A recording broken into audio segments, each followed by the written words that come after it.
কোরআনে একটা আয়াত আছে, আমি অবশ্য একদম ঠিকঠাক বলতে পারবো না। সেটা হচ্ছে ওই যে কিছু কিছু মানুষ আছে, মানে আল্লাহ শেষ পর্যন্ত দেখে, মানে করতে দেয়, যা অপকর্ম করতে দেয়, এবং এদের হচ্ছে কানে চোখে মোহর লাগানো আছে, মানে তারা দেখে না, শোনে না, বোঝে না। মানে আল্লাহ তো যা বলে দিছে সে তো বলেই দিছে যে এইভাবে ভেবে চলবা এসেই, কিন্তু এরা হচ্ছে শোনেও না, দেখেও না, কিছুই না। তো পান্না ভাইয়ের অবস্থা হচ্ছে সেইটা, এবং উনি গণতন্ত্রের ধ্বজাধারী, তা আবার শেখ হাসিনাকে নিয়ে কথা বলতেছে, আর উনি 1400 শহীদের কথা নিয়ে কথা বলতেছে। ওনার আসলে লজ্জা হওয়া উচিত, কারণ দেখেন আপনার লজ্জা হওয়া উচিত। স্বাস্থ্য মন্ত্রণালয়ের যে হচ্ছে যে লিস্টটা, সেখানে হচ্ছে অনেকেরই ডকুমেন্টেড করা যায় নাই। এটা সবচেয়ে বড় কারণ, এমআইএস হচ্ছে নেয় না।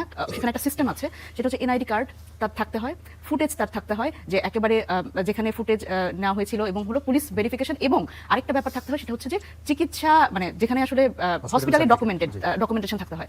সবার কিন্তু এটা ছিল না। যেখানে পুলিশ যেখানে মানে এতগুলো আশুলিয়াতে এতগুলো লাশ পুড়িয়ে মেরেছে, সেখানে তো কোনো ডকুমেন্টেশন ছিল না। আপনি কোথায় পাবেন সেই ডকুমেন্টেশন?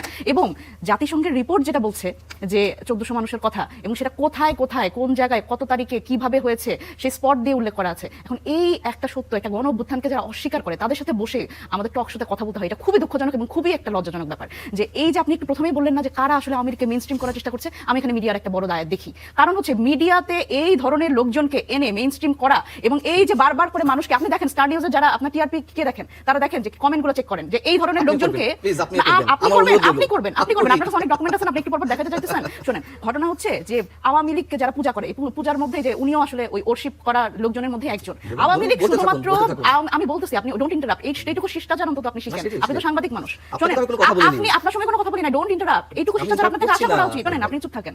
ঘটনা হচ্ছে যে আওয়ামী লীগকে তো শুধু এমনি দেখলে হবে না, আওয়ামী লীগ তো বাংলাদেশের সার্বভৌমত্বের জন্য হুমকি।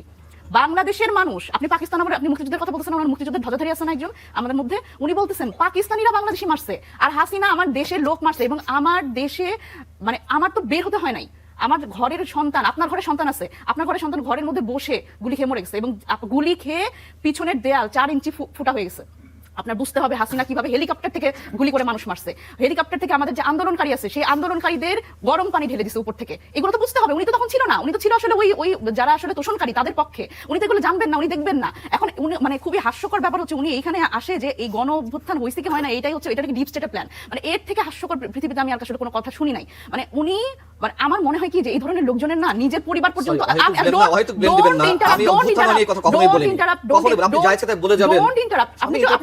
আমার কথাটা বলতে দেন। আপনি একে তো হচ্ছে উল্টাপাল্টা কথা বলছেন, আমার সময় আপনি কেন নষ্ট করতেছেন? প্রথমত হচ্ছে যে উনি যেভাবে করে সবকিছু ডিপ স্টেটের প্ল্যান বলতেছেন, উনি, আমি জানি না যে উনার সন্তানরা আসলে কোথায় আছেন। উনার সন্তান বা উনার পরিবারে একজন যদি গুলি খেয়ে মরতো এই গণ অভ্যুত্থানে, উনি বুঝতেন। উনার কাফরুলে যেই মেহেরুন্নেসা তানহা, তার বাবার সাথে ওনার দেখা করা দরকার। মেহেরুন্নেসা তানহা 5 আগস্ট সে এই গণভবনে গেছে, গণভবন থেকে ঘুরে আসছে, ঘুরে এসে তার বাসায় ঢুকছে, ঢোকার পরে সে বারান্দায় গেছে, বারান্দায় সে গুলিবিদ্ধ হয়েছে 5 আগস্ট।